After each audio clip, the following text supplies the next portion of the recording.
एक समय की बात है।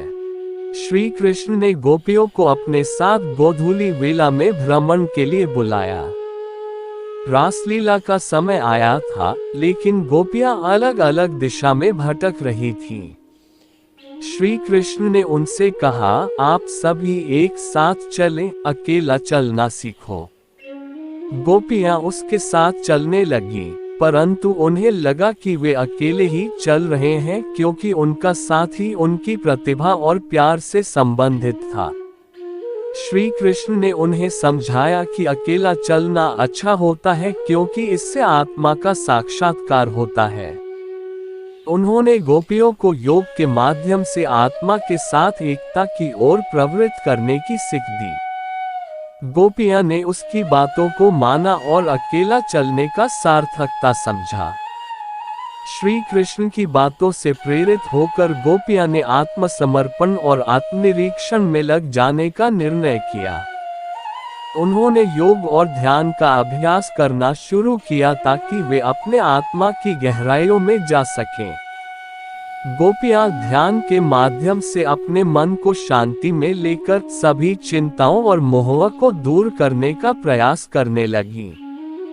उन्होंने श्री कृष्ण की उपदेशों का पालन करते हुए अपने आत्मा के साथ एक में विलीन होने का प्रयास किया। कुछ समय बाद गोपियां ने महसूस किया कि उनका आत्मा श्री कृष्ण के साथ मिल गया है और उनमें आत्मा की अद्वितीयता की अनुभूति हो रही है। वे अब अपनी असली स्वाभाविकता में सच्ची आत्मा के साथ जीने लगी।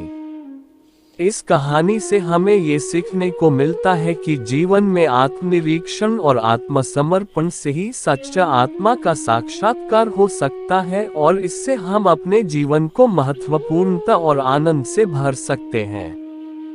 गोपियां अपने नए आत्मा के साथ श्री कृष्ण के साथ रासलीला में भी भाग लेने लगीं।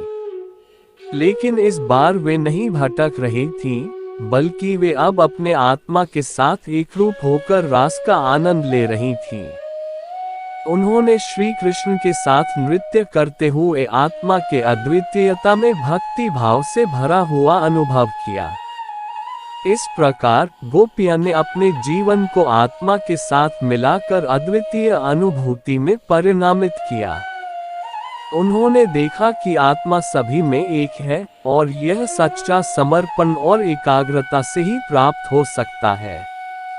श्री कृष्ण ने गोपियों को ये सिखाया कि अकेला चलना वास्तविक आत्मसमर्पण का प्रतीक है, और यह जीवन को आत्मा के साथ मिलाकर पूर्णता की दिशा में ले जाता है।